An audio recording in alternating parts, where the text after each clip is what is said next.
Hey, what's going on, my friends, and welcome to this video that's going to discuss 3 distinct stages of the spiritual entrepreneurial journey in hopes that you can pinpoint which stage you're on so that you know how to roll with it. Oftentimes with this journey and life in general, we get conflicting advice. We get mixed signals. Some people say you have to just let it come, let it manifest, let it flow, just stay in your passion. Others say you have to figure out your niche. You gotta do all this work. You gotta sort of put yourself in a box and learn these skills and all this different stuff. So it's kind of like, well, which is it? They seem quite opposing, and they are, but all of it's valid. All of it is applicable depending on which stage you're on, I guarantee you're gonna be in one of these 3 stages. And once you know your stage, once you know where you're at, you can embrace it. You will know which advice applies to you, and you can make very quick progress. Each stage has its pros and cons, its drawbacks, its blessings, and each stage has its time in your life. And I didn't know any of this, so I found myself applying a lot of things that weren't applicable to me and wasting a lot of time. And I found myself resisting a lot of things that seemed natural but were contradicted by other things I've read. And anyway, the whole point of this video is to help eliminate as much unnecessary confusion as possible so you can just sort of go forward more quickly, less confused, more streamlined. Okay? Anyway, stage number 1. This goes back to like a lot of my spiritual awakening videos where I talk about the hermit phase of awakening. It's like a phase of self-discovery where you're uncovering a lot of information about yourself. And from this decluttering and dismantling of the old identity, you start to uncover more of your truth, more of your real passions. You start to feel more clearly what resonates. What do you actually want in life? Well, a lot of you're here, you want to have more purpose, more meaning, more depth. You want a sense of contribution. You want a sense of raw, unfiltered artistic expression into the world just for the sake of expressing yourself authentically. There's a desire for that. And in this sort of hermit phase, it reminds me of the Hermit tarot card, or the Hangman tarot card, where it's just a person kind of hanging upside down, and the whole meaning of the card is like it's a time to just watch, observe, wait, be patient, wait for the right time to act. And it can be frustrating because you start to get little glimpses and bits and pieces of what you're destined to do or what you would love to do, but it's not enough to go on. It feels kind of PC. There's a lot of resistance when you try, and a part of you knows it's time just to sit and wait and let it unfold. But that's hard for us to do. We want to get things done, you know? Anyway, I don't suspect a lot of you are there. A lot of you are coming out of that place, and you're in this next phase, which I don't really have a name for it. I call it the orange phase, actually. I forgot I do have a name for it. Orange comes from spiral dynamics. Spiral dynamics is kind of like an interesting scientific map of different levels or states of consciousness. Okay, so for example, there's red. Red is like when you're a warrior, and it's like back when there were like different tribes that would battle, and you had to be in that sort of fight or flight mentality for survival. You're fighting to survive. Blue is where you kind of come back into a more of a communal sense, religious folks. That's like a blue level of consciousness where there's a commonality of the group in mind, but it's in somewhat of a self-limiting way. And then from there we break into orange. And orange is where a lot of you are at right now. Orange is where you break out of the mold of society and you rediscover who you are and what you want, and you take life into your own hands. A lot of you are there right now where it is a time to wake up early because you're making yourself wake up early. And it's a time to grind. It's a time to just try things, even though a lot of the things you try are not going to work. It's a time of action. It's a time of persistence. It's a time of discipline and consistency and GSD, getting shit done. Now, this can be challenging for spiritual folks because it really contradicts a lot of the spiritual messages, like from Abraham Hicks as an example, just to, think a better thought and let it be, and you should be patient, there shouldn't be resistance. Well, in my experience, that mentality did not create the big things I wanted in life, like a business, like a new lifestyle, like a new sense of self, a new body. You're not gonna manifest a new physique, just by meditating.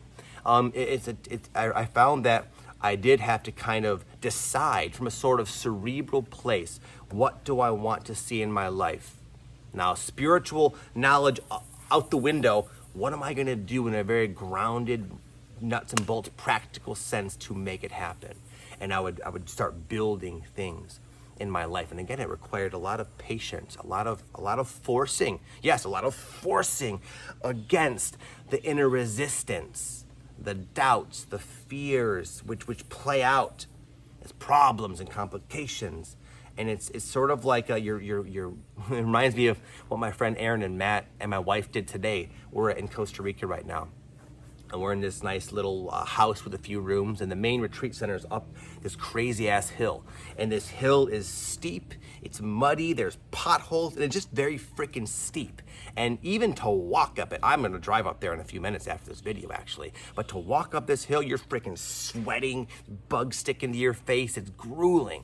But you know what, how they feel when they get to the top of the hill? They feel accomplished. They feel good about themselves. They tap into their strength. They cultivate courage, persistence, discipline. And there's a time and a place to march up the hill. I'm gonna drive up the hill, but it's not gonna be nearly as satisfying. I'm not gonna learn anything about myself at all on the way up. So I would say a lot of you straight up are in this phase where you see the hill and you're like, fuck that hill. I don't wanna go up that hill. I know it's gonna suck. I don't even know where the hell the hill goes. It could be take me off in a freaking tangent. I could climb this hill and get nowhere. And sometimes, a lot of times, you will. You'll climb up a hill, you'll build something, you'll pour your heart and soul into something, and then nothing results from it. And man, how disappointing is that? But you learn so much about yourself. You literally blossom and mold and reveal these innate soul qualities of your own badassery, and you get to experience yourself remembering who you really are. And it's not gonna happen by just taking the freaking car to the top of the hill. Okay, a lot of you are there. And then you get to a point kind of where I'm at, where I'm like, I find I have lost my desire to grow and to grind. I find that it's not right, it's not appropriate for me anymore. I'm at a place where, I don't have a name. This is the one I don't have a name for. But where you just create for the sake of creating. And there's no real goal in mind. You're just doing your best to be content with what you've created. Because a lot of people, my friends, they spend their whole life climbing up hills. And they think the next hill is gonna be where they finally find themselves and find happiness and find joy and find peace and find serenity. But I found that it's sort of a paradox. There's peace and serenity to be had even in this orange phase, even in the climb. And it's more about mastering yourself and your psychology and your awareness to where you can really open your eyes to what's there. So a lot of people, I think, avoid the hill because they think that's all there is ever going to be.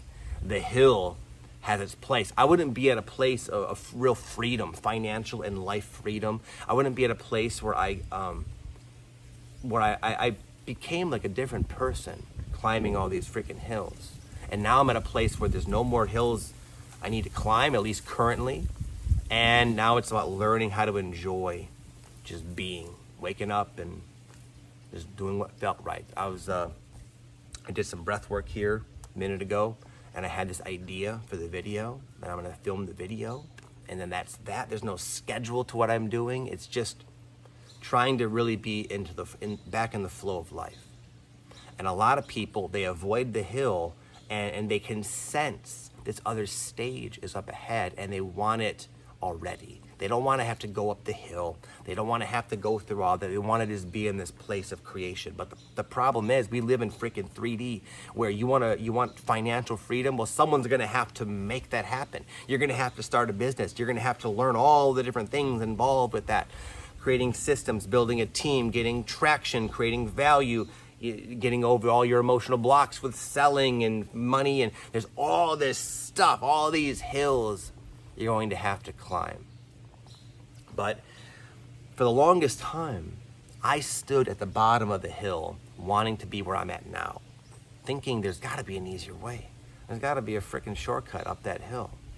I would hear people who have already gone up the hill talking like I was talking a minute ago. Well, I just sit back and I manifest and I create. And it resonated. I knew that's a possibility. So I avoided the hill. I was waiting for some sort of divine miracle to lift me up the hill to that place. But I found that to get to that place, you have to climb the hill. It's about changing on a cellular personality, identity sort of level. And the only way to make that change is to climb up the hill. And I guarantee 99% of you right now, you're not in the hermit phase. You have enough to go on, even if you don't think you do. And you're standing before that hill and you don't want to do it, maybe for the same reasons I didn't want to go up the hill. It seemed like a pain in the ass. I had this sort of spiritual attunement where I knew it's not all there is to life, but that's where you're at. There was a time where I would literally wake up at like 4:45 every morning. I'd put on my headphones. I'd go for a walk in the freaking cold. I'd listen to books, not fun books. I'd listen to books that gave me wisdom and knowledge, that taught me things that weren't always fun. And I'd come back and I would grind. I'd pump out a video for YouTube, whether I wanted to or not. Oftentimes I didn't feel like it. It didn't feel right. There was no flow at all. I had to make the flow. And sometimes it was one, sometimes 15 different tries before that video came out. And from like an outside perspective, you'd say, wow, that's madness. Why would you do that? But there's a drive in me that knew. I just knew it had to be done. And even though there was a lot of stress, a lot of disappointment, a lot of problems, a lot of hills that led nowhere, slowly but surely I began to change. Success became an eventual reflection of the changes that went on the inside from doing my best on the outside. Okay, so the whole point of this video, my aim is to say it's okay. It's okay to grind. Even if your spiritual gurus tell you you don't have to, it's wrong. Not in my experience anyway. I find everybody who's created true 3D freedom in their life went through a phase, the orange phase, went through the grind and climbed their hills. And they all look back and say, man, it taught me so much. It taught me so much about life, so much about myself. There's so many lessons I learned. And it's those lessons you learn, the wisdom you gain that allows you to really enjoy your life at the top of the hill. And that's where I'm at. Life has been showing me you don't need to climb anymore. And now it is a sort of a challenge for me to learn how just to kind of be, just to go and chill at the top of the hill. I'm not saying I'm on the top of the hill in that sort of sense, in the ego sense, but it's been hard for me to kind of shift gears because I've been grinding for so long. But I'm learning I don't have to. And there's more to life than that. But I had to grind to get to that point. So do you. Okay, so I wish you well, my friend. I really wish that you can allow yourself to struggle, allow yourself to sweat, allow your bugs to be caked on your freaking face as you climb your own hills. Allow your nice new shoes to step in potholes full of muddy water. And you might have to slip and you might scrape your knee. You might even twist an ankle on the hill. And you know what? All of that makes you stronger, makes you wiser, and strips away all the weakness, all the parts of you that are not in alignment with your true power and your true worth, which is calling you now from the hill.